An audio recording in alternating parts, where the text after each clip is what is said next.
ఎన్టీఆర్ జిల్లా గొల్లపూడి వన్ సెంటర్లో వేయించేసినటువంటి సీతారామ లక్ష్మణ స్వామివారి యొక్క రామాలయం దేవస్థానంలో ఈరోజు చంద్రగ్రహణ అనంతరం స్వామివారి ఆలయ శుద్ధి అనంతరం స్వామివారి యొక్క దివ్య మంగళ రూపాన్ని దర్శిద్దాం.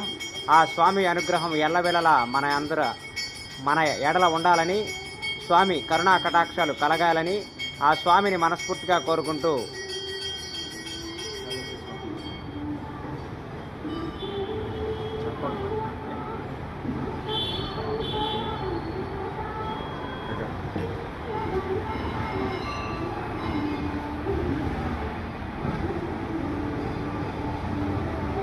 శివాలయంలో తీసావు కదా.